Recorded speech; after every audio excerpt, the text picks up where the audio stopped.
Yeah, and next thing you know, yeah. So that movie's dropped Zone Everest, and that's on Apple and Amazon right now. And we skydived into Everest. So I wasn't a skydiver until this time. It was one of those. As soon as you left the plane, you became one, right? Well, I'm a pilot, so just I fly fighter jets and funny if you go to my Instagram. Oh, you bastard! Yeah. So if you go to my Instagram, I love flying. I haven't flown in years, and to get in a fighter jet, oh. Well, you'll see on my Instagram, I was flying a MiG a couple years ago. Was it a Foxbat? Did you go supersonic? Oh, it was 21, MiG-21, but it comes apart and it's on, and the camera's running. So the canopy comes off and it goes into it cracks and comes off, and my camera's running. Hey, this interview episode is brought to you by Tyree Off-Road. Lights for people that need to get shit done. Visit TyreeOffroad.com right now. That's TYRI offroad.com. And now, just for you Jeep Talk Show fans, you can get 15% off. Just use JTS15. Help support the company that supports the show you love, the Jeep Talk Show. Alrighty ho, boys and girls, it's time for another, this is rented lips here. Time for another Jeep Talk Show interview. We're going to be talking with Kristian Krempell. And Kristian, jump in anytime I mispronounce something. Absolutely. Because I told you I'm horrible at pronouncing these, pronunciating these things. It's fine, man. It's Kristian Krempell. It's the K's get you. It's Kristian Krempell. Kristian with a K, Krempell, Krempel. Very cool. That's cool with a K. A 25-year veteran in lifestyle, sports, and entertainment marketing, has produced major live TV award shows like Emmy and Grammy Awards, and films including, I don't know how you found us either, folks. This is great. And films including Act of Valor, Fear of Rain. In 2022, he co-founded Legacy Studios with former Navy SEAL Mike I knew I was going to forget. Sorelli. Yeah. Mm-hmm. And Blair Witch Project. You guys remember Blair Witch Project? That was a cool thing. Shaky Cam. Shaky Can Dan. Shaky Can Dan. Director Dan Myrick launching Legacy Expeditions to produce cause-related adventure films like Drop, Zone Everest, and 777, raising over $7 million for Gold Star families and getting 6 world records. Starting at IMG, Krempell became the youngest ATP Tour Tournament Director, managing events in Latin America. He founded SMG and FX Group, focusing on sports, entertainment, sponsorships, before transitioning to Hollywood despite the 2020 pandemic disrupting live events. He pivoted to extreme adventure documentaries, collaborating with Myrick on projects like Skyman. In 2023, Krempell consulted for Argentina presidential campaign, splitting time between Buenos Aires, I practiced that, Buenos Aires, and the USA.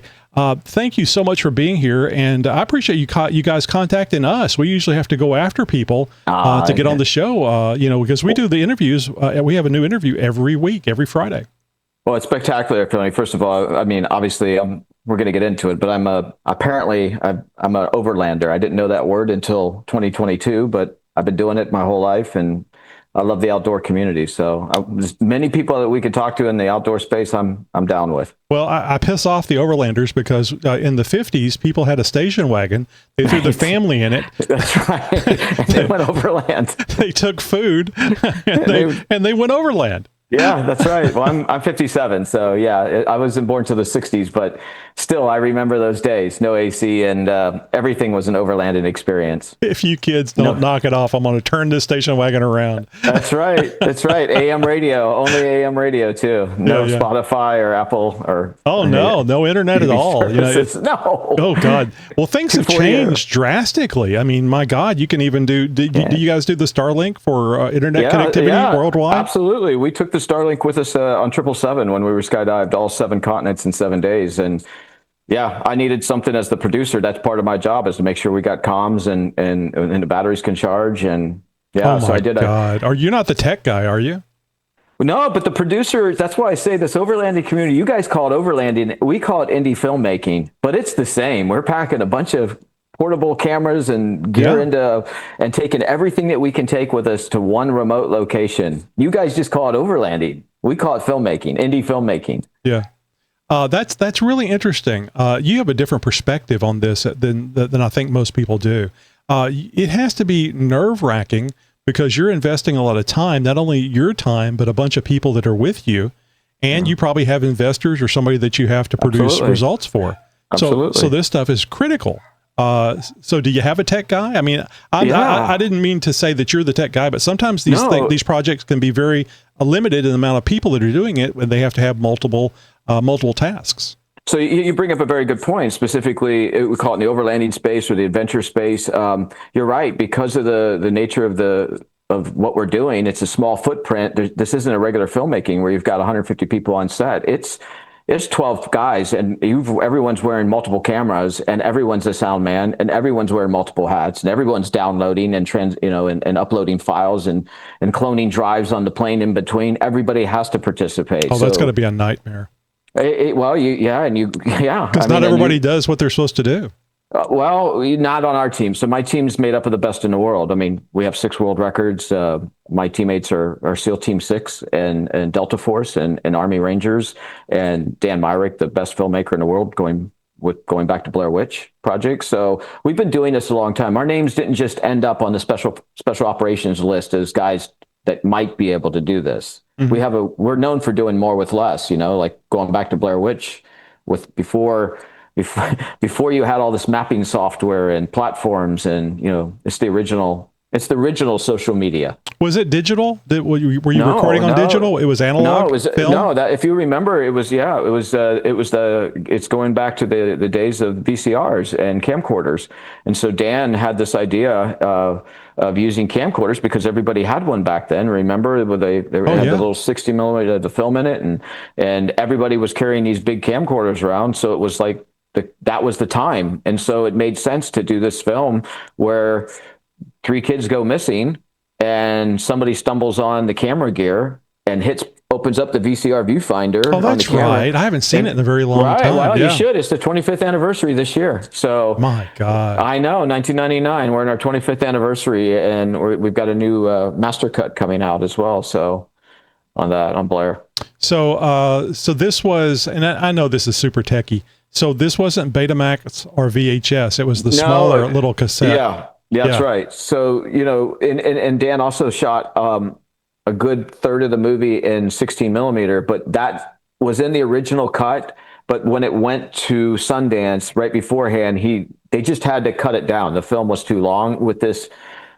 There's a whole piece, and there's a great documentary that just came out about 6 months ago called the behind the scenes making of the Blair Witch with Dan and the team going through it and how they did it. But it was, so Dan ended up cutting that 16 millimeter piece out and just going with the VCR.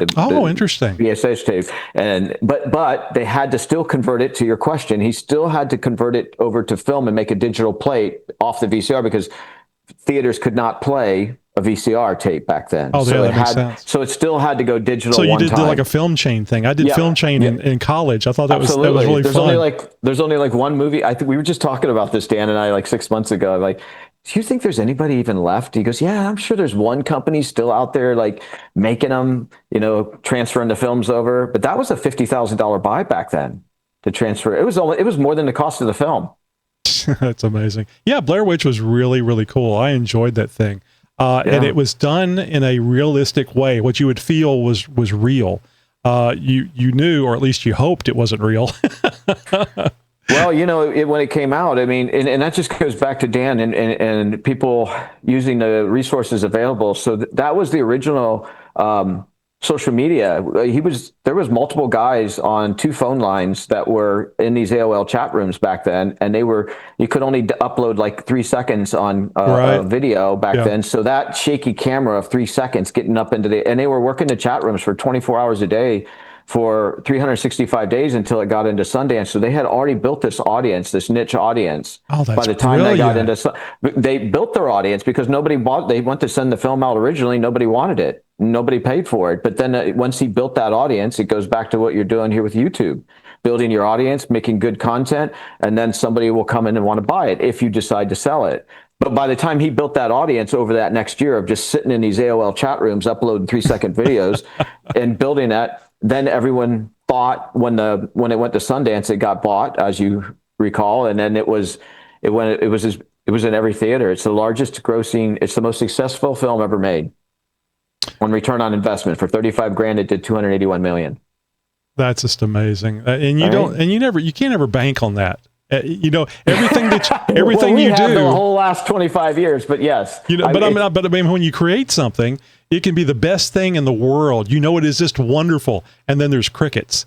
So that feeling never goes away, right? When Yeah. you're as a content creator, when you're making this show and me doing this show, and Dan and I, even with 777 when it came out, you work on a project for 20 months, where it's just this insulator group of people. It's only the special forces guys, the editor, Dan, and I. So you get to a project where you can get too close to it, right? You don't see it. You don't see it anymore. And so at some point, as the producer, we call it. That's the end. And then the first two shows, when we premiered it in New York on Memorial Day last year in New York City, Dan and I sat in the lobby, and then we heard people clap when they were supposed to. Yes. And then, but we didn't go into the show. And then the next night we were in, I don't know, we did 7 cities in 7 days. So it's like, wherever we were next day, we didn't go into the theater either. And we waited to see if okay, they clapped in the right place and they laughed in the right place. Okay. On the third night of 7, we finally sat in the theater, because that anxiety, that vulnerability of creating this content and then putting it online. I mean, we go back to the original days. So I'm well aware of the anxiety. You never know if it's going to be good stuff. Oh, we love it when we get feedback from people, because it's people that are taking their time to stop what they're doing and make comment, whether it's good or bad. They're making comment, and it's wonderful. Right. So I can well imagine hearing an audience. That had to have been just a wonderful experience. It's the live experience. You'd think we'd get used to it, and maybe because so Dan and I were making movie after movie and then series after series, and then the pandemic hit, and we were in the middle of an Amazon horror series called Black Veil Southern Gothic in 2019. We had knocked out 3 episodes between November, December, January, and then Dan and I are living in Airbnb, and we're working 16-hour days, and we just finished the second episode, and we came home. And I turned on the TV, and there was something about a virus. And Dan's with me, and he lives in Seattle normally, and we're in Florida at this time. I'm in Tampa right now. And so Dan was with me, and we're like, well, let's see. We got 10 days off here. Let's see if this all passes, because we didn't want to send the crew or anyone home, right? We just thought this was all going to be handled. And we had... Well, everybody's seen the movie about the pandemic. I mean, Day of the Tripids and all the rest of this stuff. It's horrible. It's just Hollywood stuff. You don't have to worry about it. Yeah. Well, I mean, for us, I had spent a year and a half, Dan and I had spent a year and a half putting this Black Veil Southern Gothic series together. It was 6 episodes, 6 iconic horror directors: Blair Witch, Final Destination, Jeffrey Reddick, Tom McLaughlin from Friday the 13th, Jason Lives, Danny McBride from Underworld, and the guy that created 300. So all 6 of them were together, and they were doing Black Veil Southern Gothic. And we had already done Tom McLaughlin, Friday the 13th, and Dan Myrick from Blair Witch, and Jeffrey Reddick from Final Destination. And we were just about ready to do the 4th episode, all funded, different actors. I had Sally Kirkland, Academy Award winner, in one of the episodes. So this is all funded. As the producer, spent a year scheduling all of these episodes, and then all of the talent to come in and be in and out. So if you pull one of those days out of my schedule, it's a house of cards. Oh, yeah. Because everything after that falls. And so the minute it went past 10 days, Dan's like, well, I guess I'm going to go home, and we'll just get back to this.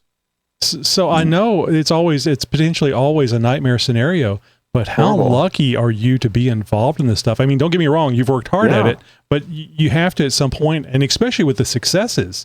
I mean, people can do this and be in obscurity for all their life, but to have the successes, it's got to be wonderful. At some point, you have to say, how in the world was I able to accomplish this? I don't know. It's a great question. I'm humbled every day. I've been super fortunate to have these opportunities. To me, it seems normal. I know that because it's been my life, and to other people, when I knew we did something special. I mean, I've been doing some special stuff from 10 years producing the Grammy Awards. But I was so insulated in this Hollywood circle before the pandemic. Like, everybody around me was in this community, so we're all part of it. And you didn't realize outside of that, because you were always in the community, so it seemed normal. And then it wasn't until I got pulled away from it during the pandemic and got isolated that I realized, man, I did some wild shit the last 10 years with the Grammys and the Emmys. And And then all of a sudden I'm making films with Dan in the desert in 2019 with Skyman. So I'm doing half live TV. And so I've got my foot in both spaces, and then I'm just cranking it out like everybody else. Like, just, okay, man, the sun's out. Let's make hay. I seem to be hot right now. So let's just keep going. And then the pandemic came. I mean, putting that Black Veil Southern Gothic together, it was Dan and I's dream. We grew up together in Sarasota, Florida, Longboat Key. And Dan had been talking about this since Blair, and that he wanted to do something that was kind of Twilight Zone-ish, that had that, or Tales from the Creep, it had that connective tissue and in there from like the Crypt Master. And so he had this idea for years and years, and we decided to finally do it right after Skyman. I did Fear of Rain. So we were boom, boom, boom. I went from movie set to movie set. One day I'm working with Harry Connick and Katherine Heigl, worrying about her kids going to her extended family wanting tickets to Disney World, and Harry's family wanting to stay on the beach in Clearwater. And I'm dealing with the first time female director. So there was like a lot going on. And so when I knew that my next film was getting back to Dan, was to do this Black Veil series right after we did Skyman. And then I jumped on Fear of Rain, 2018, 2019. And then here we are, end of 2019 on Black Veil. I'm happy as hell because I'm with my old buddy. Right. Things are just, we're doing 12-hour days. When he says 12-hour days, they're 12-hour days. They're not 12 hours, start packing up like every other damn inexperienced director, and you get out of there in 16-hour days. That's not the way it works. And so everybody wants to work with Dan. He's just that much fun to be around.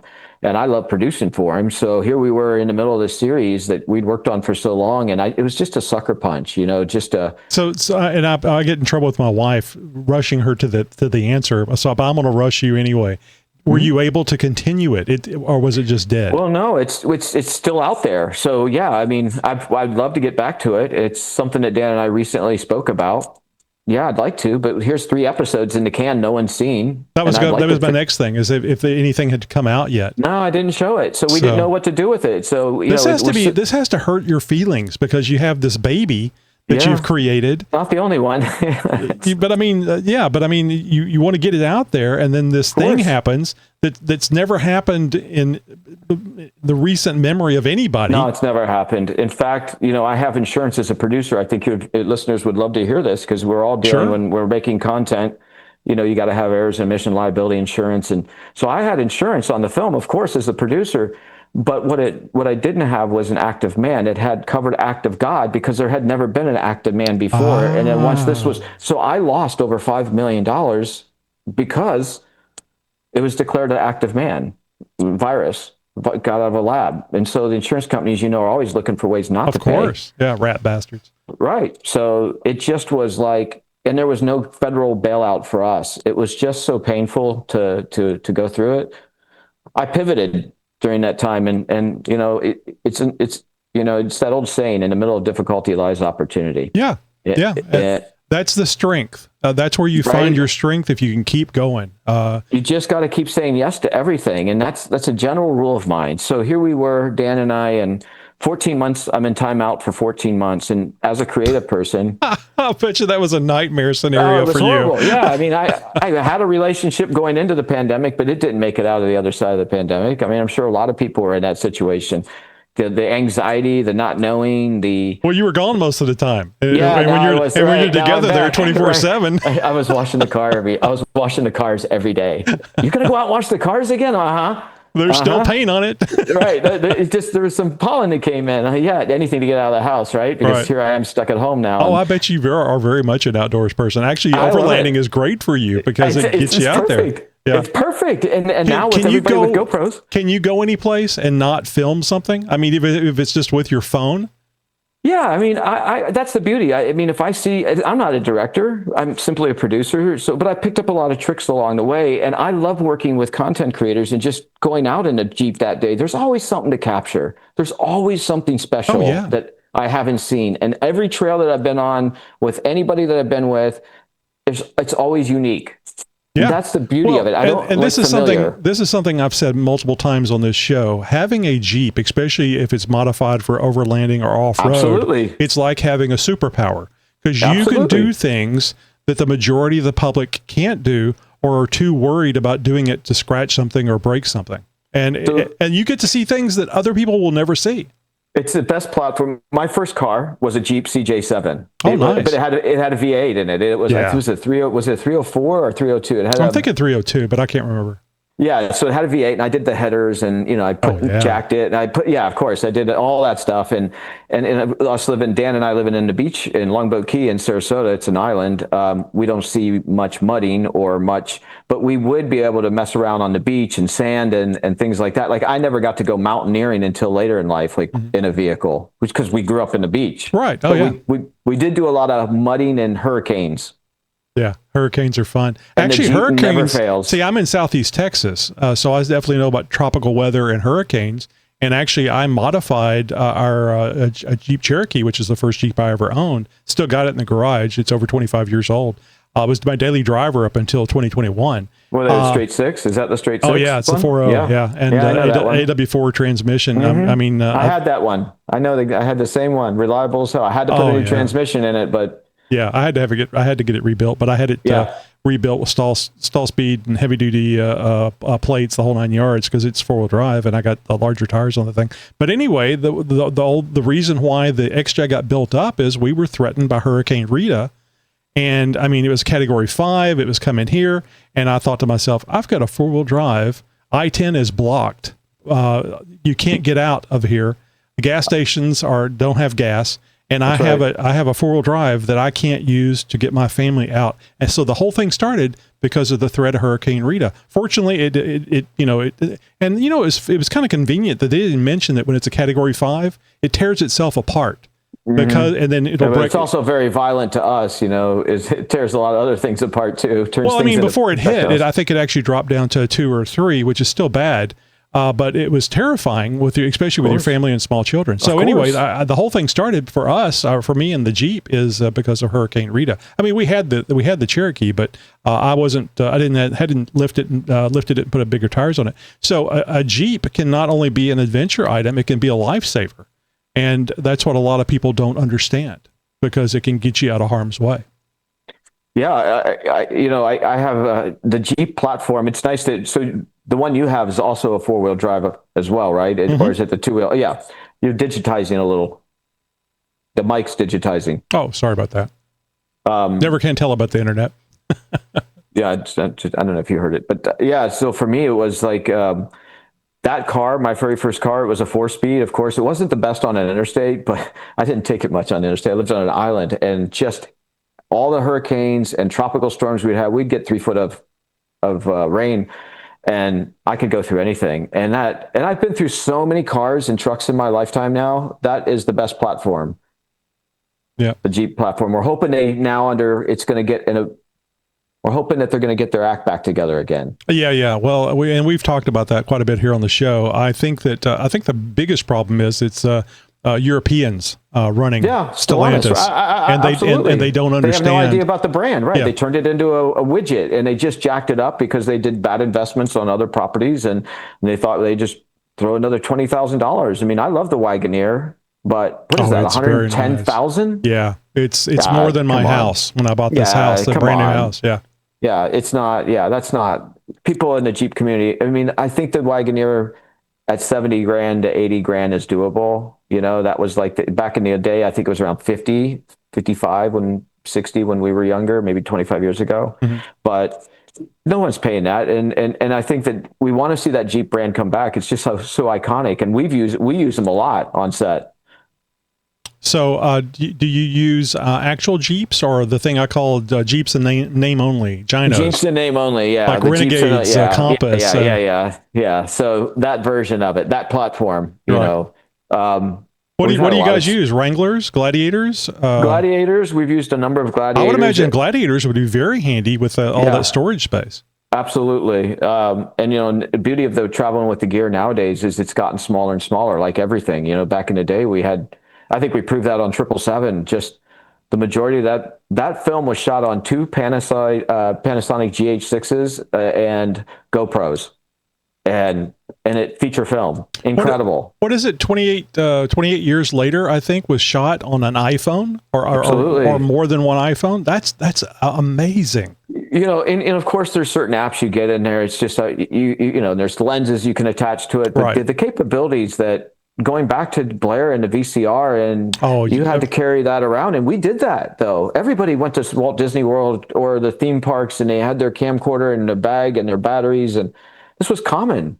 Yeah. So until it moved to the phone, that's one of the things that's changed. But I think in the content creation business, most of the people I see that I like the shows, the YouTube channels and stuff that I watch, they've got GoPros mounted on or Insta360s, or I don't like the Insta360 though. We played around with those a lot on 777 in training, and it just doesn't translate to feature film. I would think that would be mainly B-roll. Something interesting to see. It's too much of a transition to go for it. Just in theory, we were messing with it for 6 months as we were training for 777 out in Arizona. We spent 6 months jumping 2 weeks a month leading up to when we actually took off at the end of December 2023. So we were out there, and Dan and I, every month that we'd come out, we'd integrate, because we got to get our kit down to traveling kit. Sure. we can't. It's nice during the practice sessions that we had truckloads of gear, but we knew we had to get it down to portability. Nothing could be checked because we're on it's Bear Grylls meets Amazing Race. Mm-hmm. We can't check bags. We're traveling around the world, so we can't take the chance of losing it. So everything had to fit into our backpacks. So that's why I love the overlanding and the two communities, because you can only carry what you can carry. Right. And you have to pick and choose on what's your priorities. And we worked on that camera package for every day going up to that 6 months. And then when we took off, we still weren't sure that the stuff was going to work in the extreme conditions. Yeah, it's just amazing. Let me ask you a quick question about Blair Witch. This is one of those typical questions that people ask, but I'm curious. Was there anything weird going on during that shoot that was spooky or unexpected? I don't want to steal anything away from the. Yeah, I think you should watch So yes, there were some things that happened that seemed, and maybe because of the state of everyone's mind. I think if Dan does a great job talking about it on the Blair Witch documentary, which is on every major platform right now. It just came out in 2024. It's like 2.5 hours, but I'm telling you, as a content creator, he tells you how he did it with back in the day when all he had was magnetic. Garmin had just came out, but it only gave you magnetic heading, and then you could enter a waypoint. You could enter a waypoint by hitting enter, but it didn't have the topographical mapping. It was just a magnetic heading. And so Dan tells people how he did that and how he gave the actors a GPS and a coordinates, and they'd program the Garmin handheld, the little handheld thing, and and he'd give them instructions, each one of them inside a little 35 millimeter film canister. They weren't allowed to share it with each other, but there were director notes, and they weren't allowed to talk to each other about it, and they all had different directions on it. And they had to follow that magnetic heading. And the actors, it got really scary, because back in the day, there was only short distance on the two-way, like cheap radios. They were very short. And there's a couple of days where they lost comms completely, and the actors were now you're talking in the middle of like the jungle. Yeah. And they didn't know which way to get out. They didn't know how, and there was a lot some of that wasn't acting. Pull them out. No, that's why it was so authentic. And then they wanted to quit, and so Dan had to calm them down, and that's on the they wanted to quit. I'll have to look for that. I don't remember seeing the documentary. You guys will love it. Yeah. It just came out. It just came out 6 months ago. So you guys will love it. It came out for the 25th anniversary, but you'll love it because as a content creator, it shows you, like when we're making films, it's nice to when I was making Fear of Rain with Harry Connick, yeah, man, I had a film production car that would, drag when we're shooting a camera scene with the car, a trailer with the car in it. I've got a truck pulling that, and I got proper production equipment. But when you're on film set, a lot of times that's just an extended handle and the camera on the end, and you gotta get really clever. And people will probably be really surprised at some of the stuff that oh my God. done. That you don't need to go out and buy professional gear for, that if you could just get your head around it. You have to practice with it and try things and see what you get. And I'm sure you've been surprised at the shot that you got with something cheap and ordinary. Drones are game changing. Oh, I love drones. So for us in the past, we either had to get a jib or, do overhead shots. This had to be. It was 2019. I was doing Fear of Rain, and I had one of those. I had to rent one of those scissor lifts. to get Right. it over. And it had to be in the middle of this field because that's where the scene was, in a cow pasture. So just getting as a logistical person, just getting the rental piece moved out there for the day. And then it was a night scene. So it had to be, and it was mosquitoes and it's all, to know I could have done that now with a drone and not brought that scissor lift out. Now I would have gotten better shots, like completely better shots. And you could have changed it. You wouldn't have to be with just the scissor lift. You could have, Right. I don't And like then- this shot. Let's try this. It gives you possibilities. Yeah. We had 2 more people from the rental company out there we had to pay attention to and feed. And it's like, just to be able to mitigate that risk. And as an effective producer, everybody on set has to be able to do multiple jobs. So I'm going to jump ahead. There's so much here to talk about, but I'm going to jump ahead because I think this is a hot topic, especially for creators like yourself that are high-end output creators. AI. What are you concerned about AI and every Tom, Dick, and Harry being able to create things in front of a computer that you had to go and do with the scissor lift? And because it's technology moving forward. And there's so many things that you can do now with AI that are just amazing. Every few years, a new technology whether it was green screen 25 years ago, or going back to VHS, and then, green screens, and then just LED walls were a thing 5 years ago. Yeah, that's really cool. Right. So there's always another arrow in my quiver. As a producer, I try to stay familiar, and Dan and I will walk in, and we're usually pretty gifted. Someone will usually gift us like the opportunity to use it at no cost, just to get us to use it. All right. And, as Dan and I talk about it all the time, like, oh, the guy bought this big LED production wall. It's beautiful, but the Chinese are sending it over here for 50 grand now. And every agency has one now. 5 years ago, it was super cool. And it's like, you can shoot the whole film on it. And I'm like, you could, but who would want to? It was such a tight shot. And it was, the setup for each thing was cumbersome. I think that going to AI, it's another arrow in our quiver.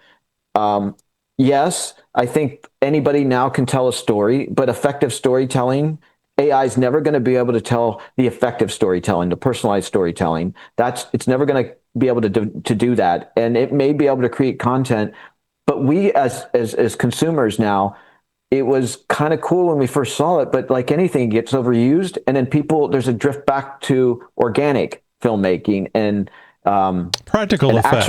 Actual filmmaking. Yeah. Right. You're right. I mean, you don't need more smoke. You don't need more grenades. And if we've watched these I watch a lot of the YouTube AI stuff just to see all these people cranking scripts and their channels are monetizing, but it doesn't have this communication going on, this personal connection. It's not there yet. I can see it progressing to the point. I think it was Spielberg that said he envisions a day where you can sit in a park with a laptop and create a movie. And when he said it, I was like, that would be really cool. But I mean, that's going to be years. And now we're getting to that point. And I was making a comment. I think it was on one of the social media things that we get so much crap that is regenerated, sequels, because everybody's too scared to put money into something new and creative. It's not Fast and Furious 18 or absolutely these franchises, and that's what's happened. Okay, so 2020 comes around, decimates it's the same thing Napster did to the recording. Exactly. Same thing that happened, right? So we knew this was coming, and me coming out of the Grammy Awards, I'm so plugged in. I was a reaction going into the Grammy Awards in 2010 because Napster had come out in 2002. Took them years and years to figure out that they used to have over 300 record labels in 2002, Death Row Records, Chrysalis Island, BMG, RCA. Well, by the time I entered the picture, because Apple had come out with iTunes and Napster came out, got sued, and then basically they handed Apple iTunes is really Napster 2.0. Oh, interesting. I didn't realize that. So if you Google it, they handed the intellectual property. The recording academy, the recording industry only felt safe. They didn't want 22-year-old kids having this. They felt safe turning it over to Apple. Right. So that's what they did. They turned it over to Apple. Apple created iTunes out of it, built this huge monster, and then there was no more record labels because labels used to do distribution. Right. That's what they would do at record stores. But people no longer had record stores, so physical product sales dried up. I was a reaction. They wanted somebody to bring in a different look, a lifestyle look, because they used to have over 300 record labels that would buy all of their ticket inventory, all of their $50,000 tables for Music Cares Person of the Year Awards, which is Friday night beforehand. It's like Super Bowl week, Grammys is. Right. So there's all these events leading up to it, and it was all being financed by the record labels for 50 years. but then Napster came out, decimated it. I was brought in to bring a new lifestyle approach. Like I brought Gucci to the table with a Gucci branded Gramium watch, limited edition watch, a lifestyle brands. I started monetizing the red carpet. I stayed away from the show inside because that was owned by CBS. And I took the red carpet that had been existing for years out front, and I started selling those spots. They used to give it away to reporters like TMZ and ABC, and they would get coverage in return. And then I came in and said, no, that'll be 10,000 for a spot farther away from the celebrities, 50,000 to CBS. Oh, well, I bet you they hated you. Well, they did, but they did hate me, and they called the president. All of them did. But guess who hired me? The president, right? Absolutely, to monetize it. So he's like, I'm sorry you're having to go through that. The Academy's brought Kristian in his company FX Group to handle this. I'm sorry, that's just the way it is. And so they tried to go around me in the first year. And of course Neil Portnow, the Recording Academy, would knock them back because it was I was working for them. They were sharing in the revenue, a big portion of the revenue. So we started monetizing the red carpet. CBS would not. As a production, there's another great production note. CBS wouldn't let us touch anything on the stage. I mean, we couldn't put a Yamaha piano and make Yamaha pay. There was no on-stage activations. Right. So you might remember, I started putting Coca-Cola and Apple iPhones in acrylic cases on the red carpet. So you started to see these activations. I took existing inventory, kind of like Blair. I take these very things that are already exist, and I find new financial models and new revenue streams. And that's how I stay very relevant. Is whether I'm dealing with the NFL or I'm dealing with filmmaking, as a producer, you got to find money. And nowadays, I'm in a better position than these people before the pandemic who made these big feature films like 150, 200 million. I saw Mission Impossible a couple weeks ago. I think it was a $300 million film. That's amazing. But there's only a few people working on those, and then the rest of the people have to go out and make movies now with no budget. We've been making movies with no budget my whole career. So I tell people, like, when you were people doing it before it was cool, right? I tell the joke that Dan and I have. I said I'll come up to people and I'll say, hey, I'll pitch them to get in a movie, and they go, oh, I don't touch that business. What business is that? Oh, I don't mess with that business. The filmmaking business. I said, I don't know what business you're in. I'm in the buy low, sell high business. We make a movie for $35,000 and sell it for $291 million. I said, so I don't know. Good investment, right? So this is like, because they always try to marginalize, the people that are just being dicks. Period. Sure. I said, so for us, I said, if you give us $3 million, you know what we call that? A trilogy. Wow. Very nice. We can make 3 movies. Well, and that's the cool thing too, is because you don't have to have that super big budget. No. And also too, that means that you can make content that's original, not just a repeat of the same thing that worked before. So let me ask you something. I don't know. You have you mentioned before we started about Joe Rogan and a few other people that you're interlocked with. And I don't know if you have any dealings with Elon Musk, but listen to this marketing idea I have. So I want to get Elon Musk to put a Jeep Talk Show sticker on a Starship, and it doesn't have to do anything. Just put it on there. And also too, it's a really big sticker. I really can't afford that sticker, so I need him to pay for it as well. And if the Starship blows up, that's great. I don't mind. Right. That's a great idea. It's a good business plan. It can burn off in reentry. Right. I don't care. I just want to see what's going on. Now, of course, I can do that digitally, but it would be much cooler because everybody would say, "Who the fuck is Jeep Talk Show?" Yeah, exactly. Right. And what information does he have on Elon?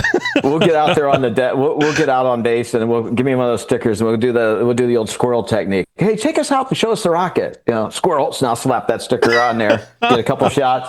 That's how we make movies. I don't go in and do film permits up front. Right. Sorry, I didn't know.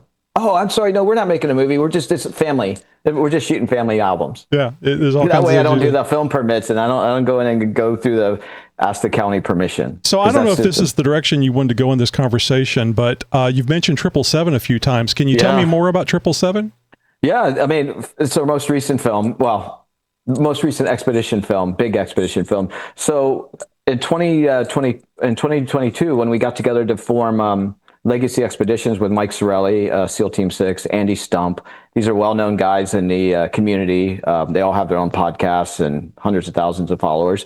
They said, hey, Kristian, I was sitting in timeout with Dan. We couldn't make Black Veil, and the phone rang, and it was Mike Sorelli. And I had met Mike years before in the community. And he knew me from the movie Act of Valor, the 2012 movie Act of Valor that most people know of, where it had real Navy SEALs in the first ever feature film.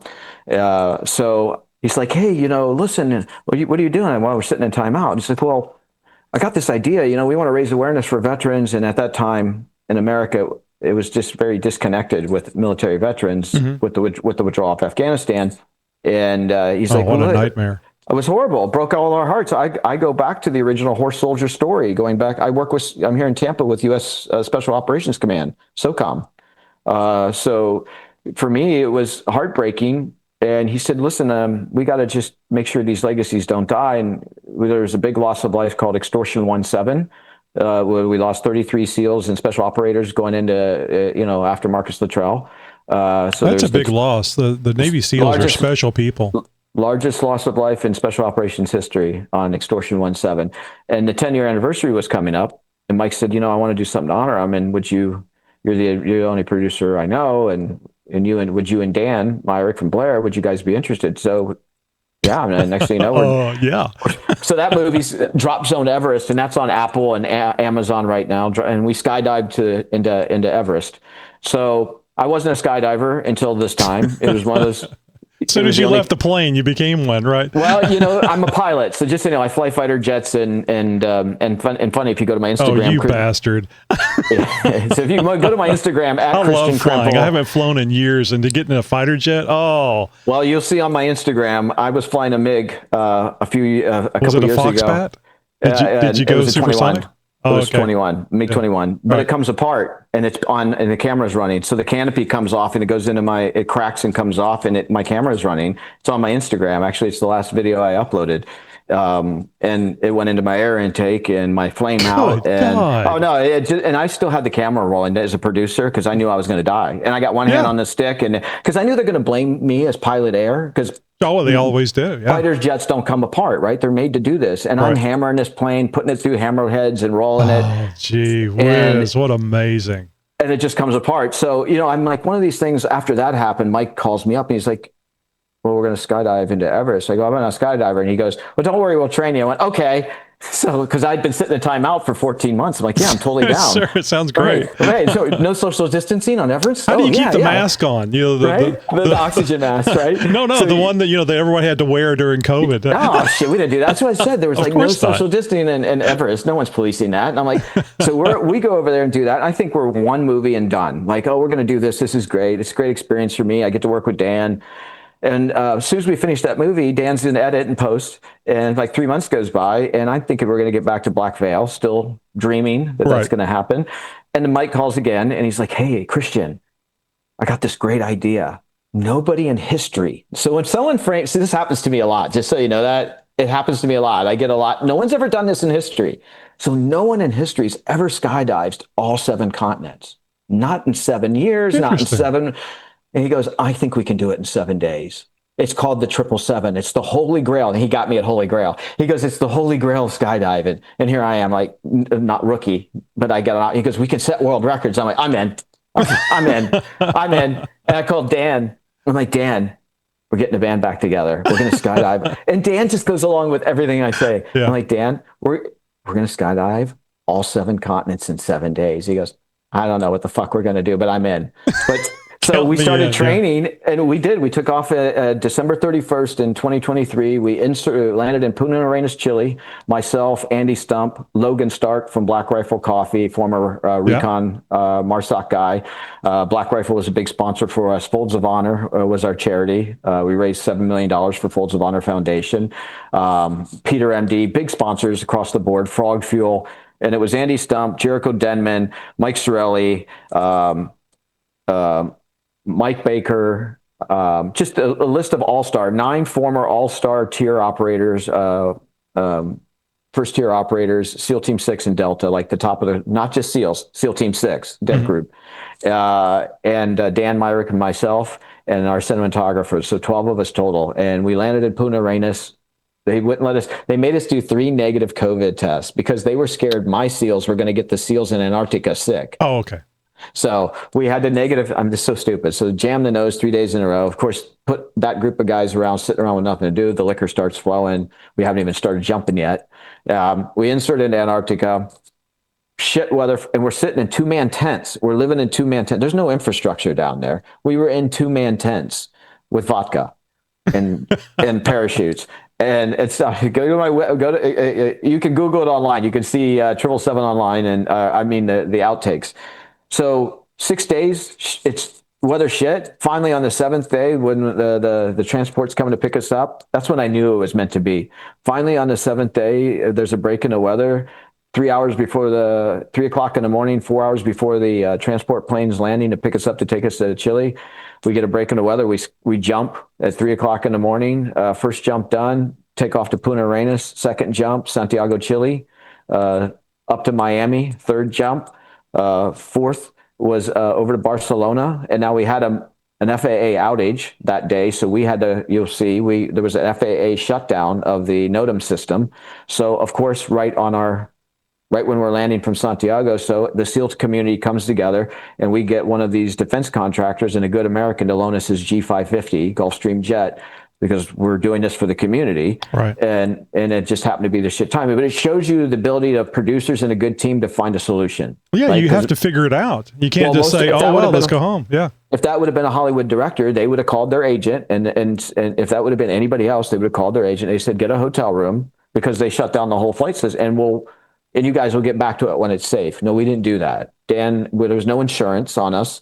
So we were fully into raising awareness for the fallen. Like, this is something we can do. Mm-hmm. And so we get a G6, takes us to Barcelona. We make up time because we're in the G6, and we're able, this is where we end up jumping 2 continents in one day. We jump Barcelona in the morning and Cairo over the pyramids. And that, wow. I highly suggest Google 777 expedition or 777 film, and you'll see us coming down, interlocking arms with the Great Pyramids right between us, and our arms in the pyramid and the Sphinx.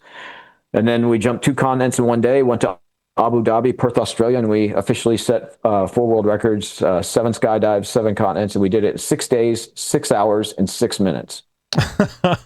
Raising $7 million and still climbing, and just enjoyed every bit of it. And I realized there was a lot of overlap between the overlanding community and whether you call it adventure community or venture filmmaking.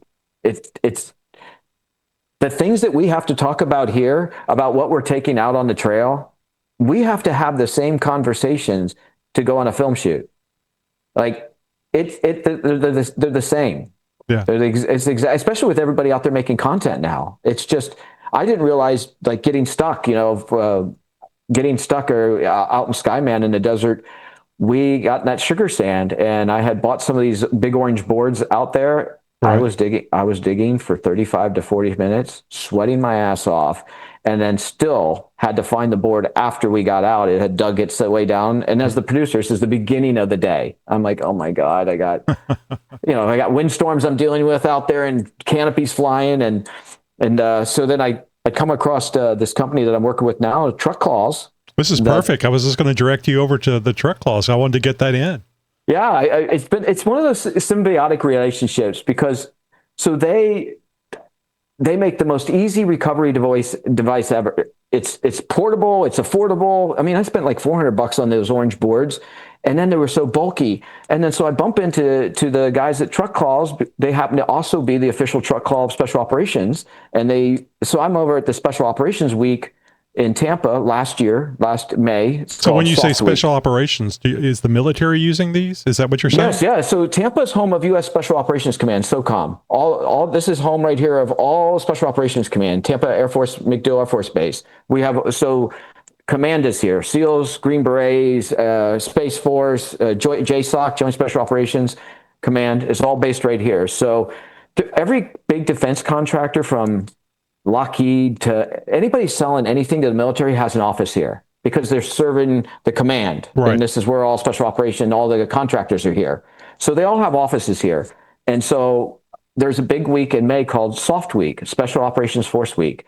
And 20,000 defense contractors come in, and you've got Andriel, you've got Raytheon. If it blows up or tracks somebody, or it's robotic, or AI, it's here. Right. And because all 82 of our allies are also here. They're all part of Special Operations Command, Joint Special Operations Command. So you've got the Iraqis here, and the Australians and the Germans, and then they're all here. So they do this big Special Operations exposition, and I bump into them a year ago. They said I was getting ready to go make this film called Drop Zone Moab with Dan and the SEAL team guys, where we skydived in from helicopter into the Moab desert and then overlanded our way out.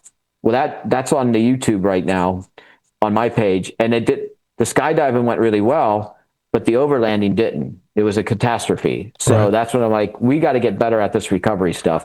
And so I bumped into these guys at truck calls, and I start telling them about the portability. Man, I just can't carry these boards. And, what do you got? It's like, oh, Kristian, I said, do you make one of those in a consumer? Because these are for like bigger wheels, like military, spokeless. Yeah, they're spokeless wheels. So he goes, yeah, we got a TC clause too. And so I started using that last year, and it got me out of a couple of, and I'm like, dude, do you have an influencer program?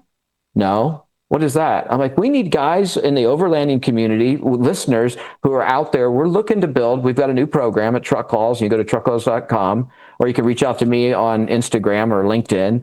And I'm looking to send some truck calls to some people and start making some content and start getting them paid representing us, creating content. So you were using traction boards, and you were having a hell of a time with them. And this truck claw thing just fell into your lap, really. And tell people that don't know. I mean, they can go to truckclaws.com, but tell the people what truck claws are. Give them a good idea of what it is. So anybody that's used any type of traction boards, you know the time it takes to deploy these things. And I made a tactical error when I bought them, as I was telling you before the show.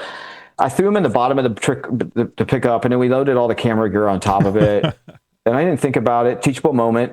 And so then we get stuck because we're overweighted in soft sand. And I'm thinking, well, we'll get out if I just get out of the car and let will do that. So I get out. They're still stuck. So he's like, we got to get the boards. So, picture every one of your listeners out there can picture 35 minutes later, and I'm sweating, and you can imagine now I'm not happy. And I'm digging. And of course, when I bought them, I didn't know you had to do all this digging.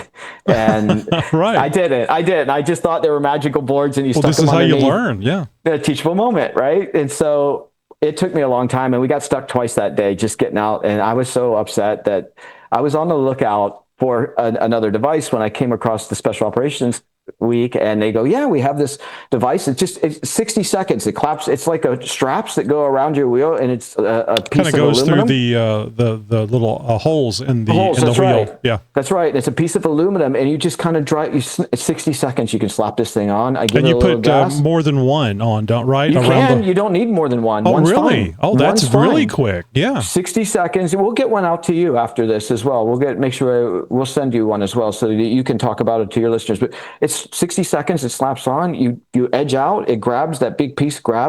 You're out every time, and you unsnap it and slide it under the seat. There's no more.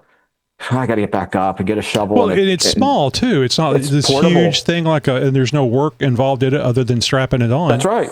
We've all used strap-ons at one time in our life, so we know the fun of that.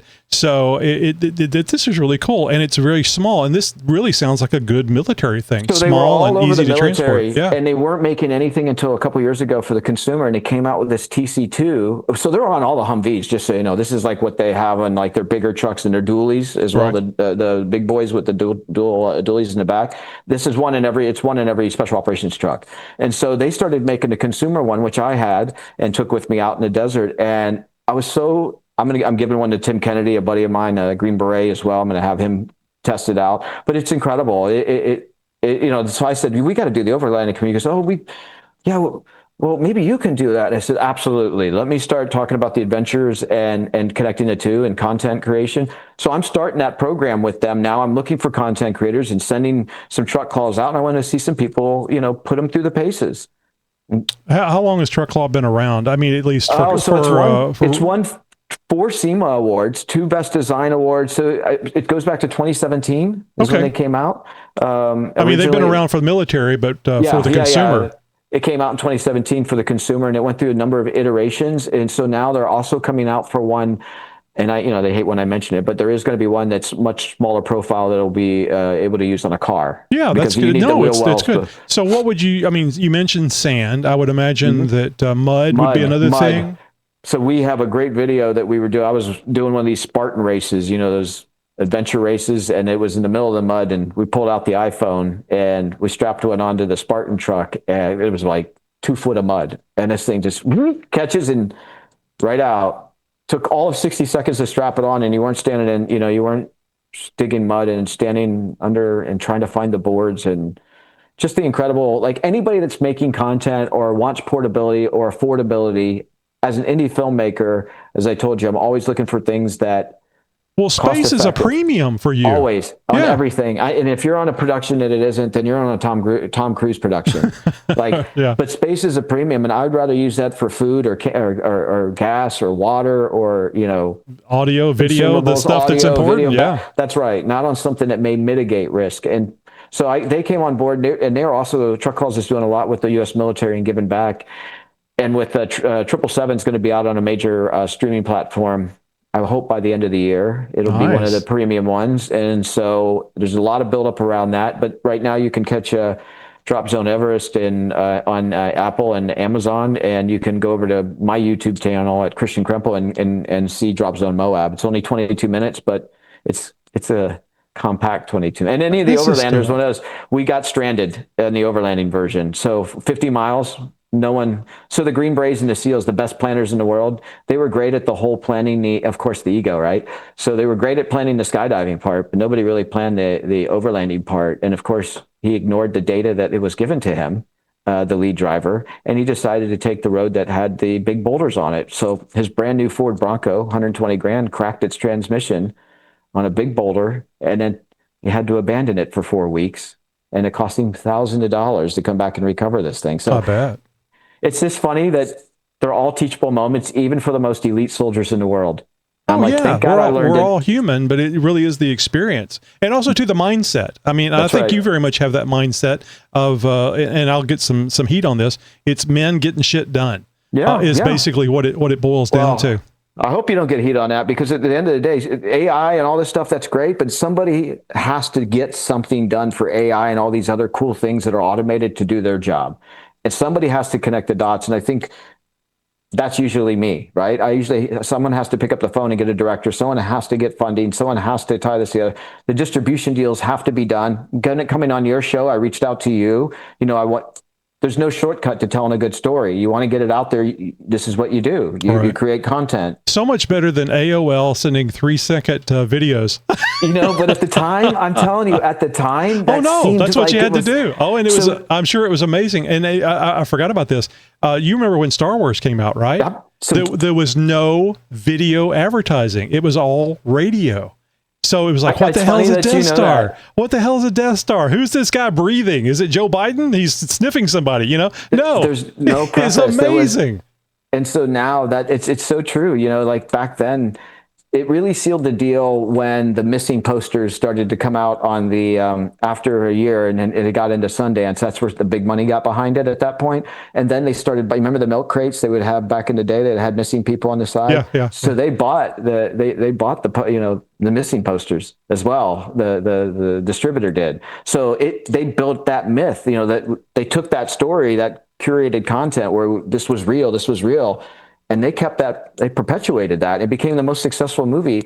There's actually, you bring up Star Wars, and Dan Myrick has a great photo. I have it on my phone as well. That it has a sixplex, and it has Blair Witch in 5 and Star Wars in 1. Oh, very nice. So it's one of those moments, when you capture lightning in a bottle, but it all goes back to preparation and storytelling. Yeah. And you never know until you try it. I mean, it's really just having a crazy idea and then following through with it. Sometimes it works, sometimes it doesn't, but boy, when it does, it does. Oh, that's so right. You mentioned influencer program. I didn't want to get away from that too quickly. So if you wanted to be in the influencer program for the Truck Claws, Tiger Claws? Truck Claws. No, truckclaws.com. Right. Yeah, truckclaws.com. You can reach out through truckclaws.com. You can come to me, Kristian Krempell, at Kristian Krempell on Instagram, or you can reach out on LinkedIn. I'm the only Kristian Krempell in the world with a K. but you can put 777 Kristian.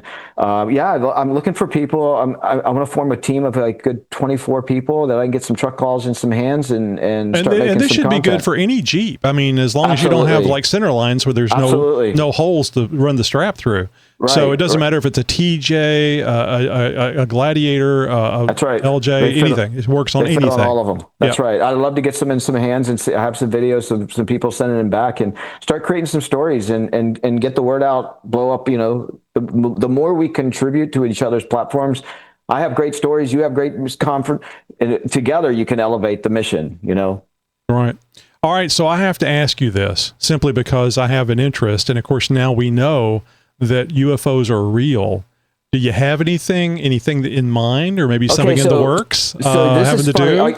Okay, so UFO, you bring up, so Skyman 2019, in the middle of, Dan and we've addressed this. It's funny, I also agree with you that UFOs are real. My compadre, Dan Myrick, and director, does not believe UFOs are real. But we did make a film in the Joshua Tree in the California desert in 2019 called Skyman, where you may or may not see some Jeeps in the middle of the sand, and you may see, and there may be some aliens. It's called Skyman. And it's about Carl Mayweather, who was visited by a Skyman when he was 10, and now at 40, the Skyman's coming back to visit him on his birthday. What happens next? Oh, that's really cool. I have to watch that. I didn't realize that's what I thought about. What's that one with the Jeff Starman is what I'm thinking about. So when you said that, so real quick, when I was about 5 or 6 years old, my mom was very much into things to excite me about. One of the things was astronomy. So there was going to be a comet that we were going to be able to go out and see. I was very excited about it. So as I would do at that age, I would get up in the middle of the night and wander around the house. So I wandered over to the living room and looked out on one of the side windows, and the comet had landed on our road. The comet was literally on the road about 300 or 400 feet down the road. Get out. It didn't have a tail. No, I was 5 or 6 years old. It didn't have a tail. It was just round, about 32 feet in diameter, and glowing a white color. And I went back to wake my mom up, and I remembered I could hear the voice, and this is still very clear to me now. I heard her voice saying that she had told me before, if you wake up in the middle of the night, don't wake me up. Just go get back in bed. And when I told my mom the next day, she was really upset because she was big into the UFO thing too. So what happened the next day? Nothing. I mean, I got on my bicycle. Was it there? No, I got on my bicycle. I rode down there to look and see if there were any marks on the road. And I'm still amazed at the age of 5 or 6. I was thinking critically of, I saw something there. Let's go see if there's something, some marks or something. Residue or something left, right? A rock or whatever. So I wrote a little story about a comet landed on my road. And I knew about UFOs. My mom had told me about them, but that wasn't what my thought was. The comet without a tail had landed on the road. And I didn't realize that can't happen. So I agree with your friend. If I had not seen something, I don't know that I would necessarily believe in UFOs either. Yeah, I mean, it's one of those things that I think I have to leave some space in my head, because I feel like it would be very arrogant of me to think that we're the smartest people in this galaxy, or that, I can't fathom that we're not the only. It's too big. The galaxy is just. We don't even know how big it is. We only see our tiny little area, and I gotta believe there's some other stuff on some other planet. And Dan's adamant about that. That no, and I have to leave a little bit of open for that, because in the back of my mind, I think that fear that we all have, because we all saw the movies where they're going to come in and take us over. I'm always game planning, right? I'm always game planning, like as a prepper and a producer. I'm like, okay, if something happens, what do I got? Where am I going? Right. Where's the safest place before they can find us? Yeah, exactly. About speaking of Cruise, War of the Worlds, so right. That was pretty cool. I'm not a huge Cruise fan though, but he does a good job. He really does. I'm not a huge Cruise fan either. I think just his personality side of it, but I respect his ability, his skydiving, his stunts. No, again, nobody else in Hollywood would be insured. He's the last of the Mohicans. No, there's no other new actors coming up that's going to be able to tie themselves to the from side of risky an airplane. business to some of the things that he does. Right. It's I mean, amazing. one-hit wonder is what I would have thought of. And I got to tell you, when I found out he has a P-51 Mustang, which one of my favorite planes, it's the best in the world. son of a bitch. That plane is the best. So you and I share that. It's the best sounding airplane ever created. Created. Those Rolls-Royce engines are just spectacular. Yeah, I credit him. When I watched the movie, I saw part one of this one in Argentina a year and a half ago, 2 years ago, and then I saw this one just like last week, and it's incredible. That's what a good budget and a great star will do. Because he clearly says yes to everything. I don't like skydiving, just so you know that I did it. Right. But it's not something that I think it's one of those things that either you do it and you love it, or you just go, okay, I got to do it for the film. Like they always say, never jump out of a perfectly fine good airplane. Yeah, if you're clearly a pilot. So all right. Well, I hate to do this. I hate to wrap this up. Very interesting, and I know that we've just barely scratched the surface. So you know how the kids are these days. They love the social media. The more pictures and less words, the better. I'm in the same boat. I love pictures. Where can they find you? All your projects? Any place you want to direct them to?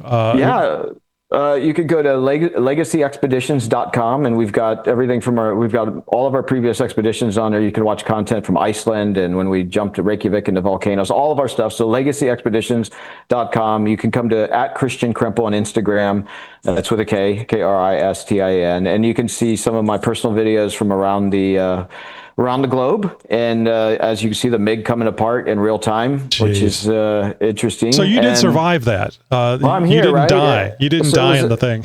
It was at 2,100 feet, and I was doing about 200. Good Lord! That's low. Right? I know.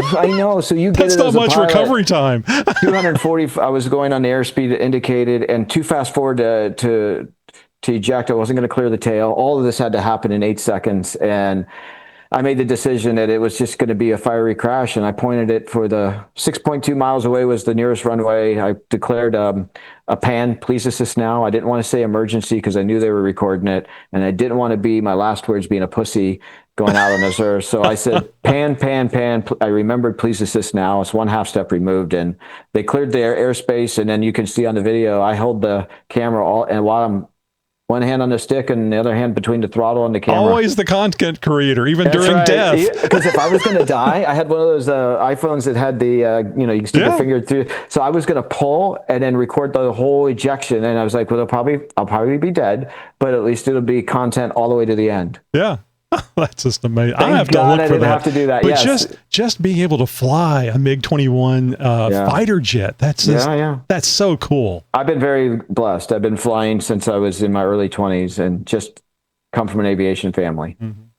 All right, man. Well, thank you so much for being here. I hope that this has been a good experience for you, and we can get you back in the future. Love to.